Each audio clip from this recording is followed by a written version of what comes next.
Hi everyone, welcome back to the channel. Everyone, I say everyone, I've probably only got about 200 subscribers, so this doesn't really make a difference, but I'm Alex, aka Moto, if you may know me from Instagram on there. Just wanted to do a quick video of my experience with the Triumph Tiger 900 GT Pro, which Triumph have kindly lent me for a couple of weeks, and I've been lucky enough to go and ride it around the Peak District for a weekend at bank holiday. So I've got a real feel for the bike, and I just wanted to do a quick review just to talk about my thoughts, what I liked and didn't like, and I'll try and make it as brief as possible, but hopefully it can help you decide if it's something you may be interested in or you may not. But I just thought I'd do a quick review. So let's go for a ride. Let's go!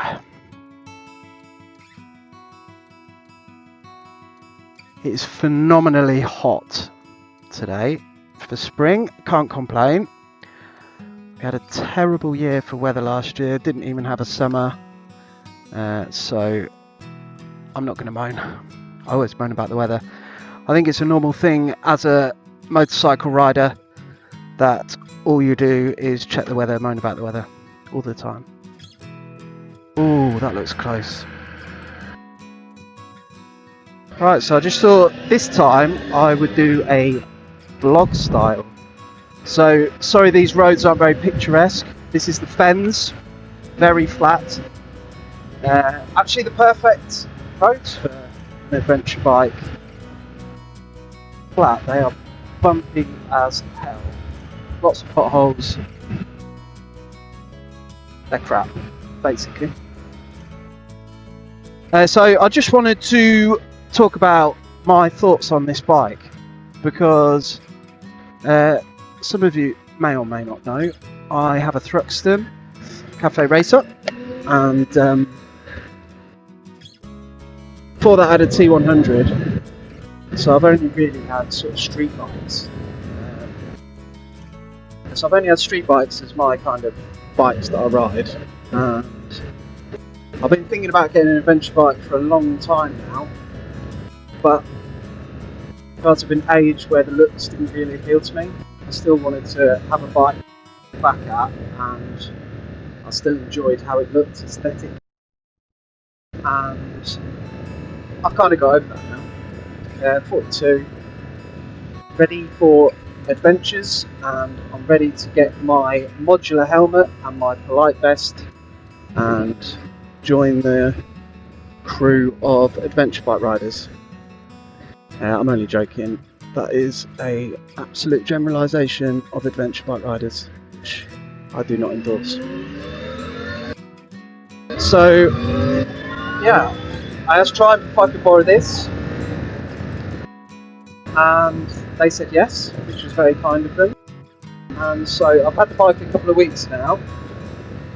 Took the bike up to the Peak District last weekend with a good friend of mine, Matt. He's recently, well not recently, but he sold his Scrambler 1200, which he did loads of long distance on, but he's changed that out for a normal 901 version, and it's absolutely phenomenal.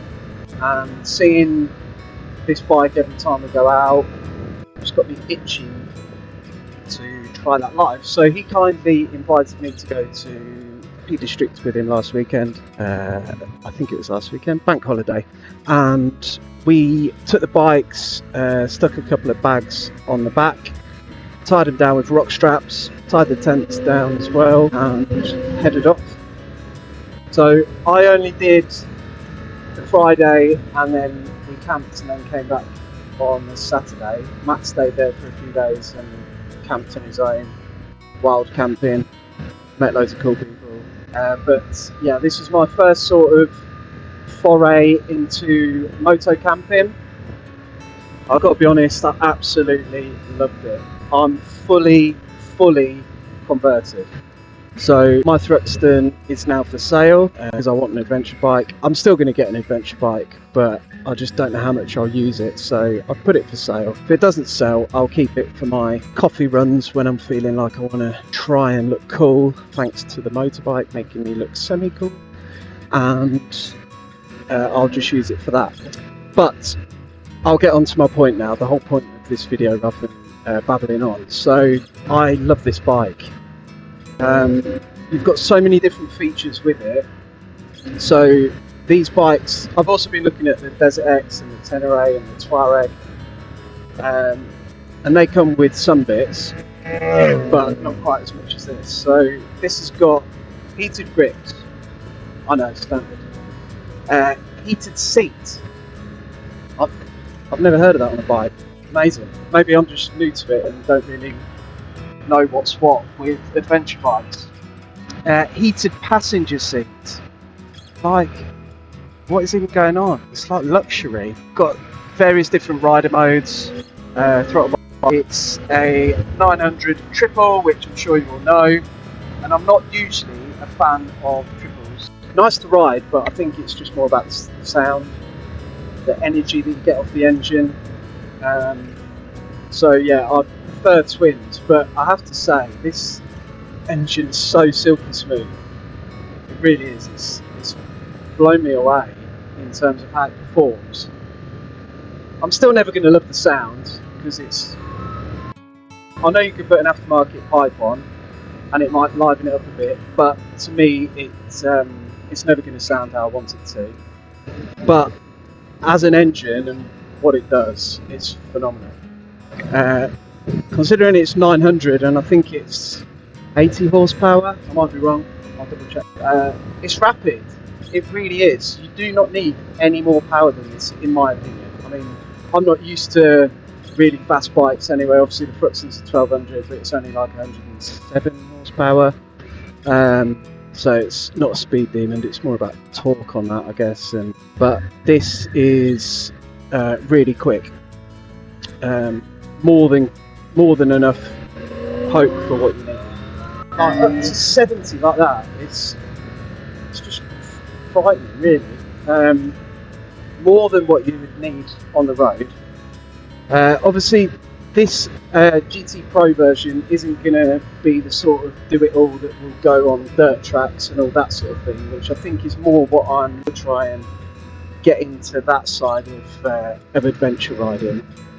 But as a tourer, I could literally ride this thing all day, and I did. On the Friday, I think we did about 12 hours riding. Usually I would be petrified the night before, worried about how I was going to function for weeks after because of the pain on my back and this, whereas with this, I was excited. Ouch. I just hit me in the arm. I was excited, and I absolutely loved riding this thing all day. It was incredible. You've got a quick shifter as well, which is a bit clunky, but that's maybe me not being used to it and not gauging it at the right time. But it does make a nice difference on longer journeys. Really nice. Cruises on the motorway so easily, as you'd expect with anything of this sort of power, I guess. Cruise control is an absolute godsend. I love cruise control. I know it's like a fairly standard thing, but I'm coming from a bike that doesn't have any of these sort of modern things really, other than sort of rider modes and ABS and stuff. But like long distance, not having to hold the throttle open, it's so good. So yeah, I mean, the only thing that I think would stop me buying this bike just doesn't do it for me. That's just me being brutally honest. Like, I am one of those people who likes to look at my bike when I walk away, for shade thing to say, but I do. That's why I've got the Thruxton, and it's why I endure the pain all the time. But yeah, this thing, I mean, it's not ugly, I don't think, but adventure bikes aren't particularly pretty anyway. So that is kind of a sacrifice you have to make. I mean, there are a few that are pretty in my opinion, but again, I think the Desert X is beautiful. The Yamaha Tenere is pretty, especially the version that holy moly have just done as a kit for that. Oh my, that's something else. And the Royal Enfield Himalayan I actually think is really pretty, but yeah, adventure bikes on the whole just aren't. I'm just going to turn around it because I'll just go back. So adventure bikes aren't attractive on the whole, but it's not about the looks. I just think that's the only thing holding me back from spending my money on something like this. I'm actually dreading going back to riding my Thruxton when this gets picked up tomorrow, and that's really sad. Like, there's something about riding in comfort with mod cons and accessories, and I think I've just decided I want different things for my riding now. When you first start riding, I think everyone aspires to like cafe racer or scrambler or bobber, and they just want to look cool and hang out with your mates and go to bike meets at car parks and drink coffee, and that is cool. It's a great part of biking. You meet some amazing people, and I've loved all of that. But I think just now I'm at a point where I just want a bike that puts a smile on my face when I ride it. And honestly, this thing, I don't know if you can see, so I'm not very good to smile at. This thing just honestly makes me smile so much riding it. It's so enjoyable. I'm honestly, I'm in love with it. I think I'm blown away by how much I've enjoyed this bike. I didn't expect to. I had the Scrambler 1200X from Triumph before Christmas, and I enjoyed it. I really did. It was a great bike. But this thing, I've tried to get out at every single opportunity I can, just to have a ride and enjoy what it's got to offer. Because when you're riding a machine that's got such a nice engine and so comfortable and so capable, just makes riding a motorcycle so much more enjoyable. Like, I think I was maybe starting to fall out of love with it. I'd look outside and think, oh yeah, it's a nice day, I could go for a ride. Or I could do some housework, which my partner will tell you I don't at all. But I could do other things, like watch the football. No, whatever blokes do. Garden. DIY. That all sounds terrible. But this, I just think, I just want to ride it all the time. Like now, I've just come out, I know I've decided to do this, but I would have come out anyway, just because it's a beautiful day, and riding this bike makes me feel better. Riding is absolutely superb for your mental health anyway, but this bike in particular, I just, God, that, really don't. Like, what more could you want from a motorcycle? Just for it to look good, that would be the only thing for me. I mean, I'm sorry if you've got a Tiger 900 and you absolutely love the looks. I mean, I don't hate it. I do think it looks pretty, but it's just not something I'm gonna look back at and go, oh, it's proper nice that, mate. You know, when people, like with the Thruxton, I'll be at a petrol station and people will come over and go, oh, what a fantastic bike you've got there. It's beautiful. Is it an old one? And I'll say, no, actually, it's 2021. It's been done to look like that. It's a modern classic. And I'll say, oh, that's absolutely splendid. And then I'll get blokes coming up to me and say, oh, mate, that is proper, that. I love that bike. I'd have one of them. Or I used to have one of them, or my dad had one of them. You know, that sort of thing. But you're never going to get that with this. I'm sorry to say, you'll never get anyone come up to you and say, that's a shame.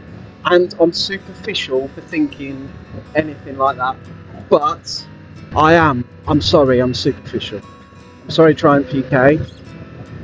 I love this bike, but I'm very superficial. If they could make something that looked like an old Dakar style bike with all of this capability, I would be there with my low deposit and getting a PC right anymore, and I would have one in an instant.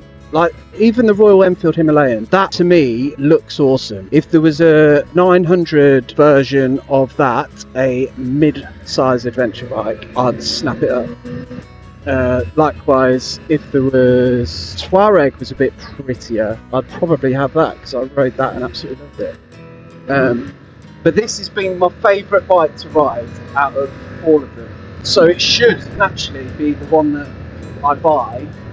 It just comes down to this. So that's, sorry to ramble on, that was probably a very, very long-winded summary of my thoughts, which probably didn't give you a lot of information other than just my personal opinion on what I think looks nice. But the gist of it is, this is a phenomenal bike, and I can see why they sell so many. It is a peach. And the things I don't like is just literally how it looks. Like, it handles so good, and yeah, it's just an absolute joy to ride. It really, I think the rally version of this would probably tick the boxes for like the off-road style of things, but it's still, although it does look better, they're still not. But yeah, thank you if you've managed to last this long. I'm sorry it's dragged on. I'll just get talking, sure. If you want to see some more stuff, if you can like and subscribe, because at the moment I'm just doing this for my 200 loyal subscribers who have been with me since the start, based off some shorts of Thruxton. So if more of you decide to subscribe, then I might be able to borrow some more bikes, and then my unexpert opinion on what I think of them, and you might just ignore everything I say anyway, but it just makes the 8 hours or whatever editing a bloody YouTube video worthwhile. Mention it, and respect to the ones who do, because I showed it. It's just so much effort, and I'm a very lazy person in terms of editing. Everything is done off the phone, so yeah. Anyway, rambling again. Thank you very much, and catch you in the next one.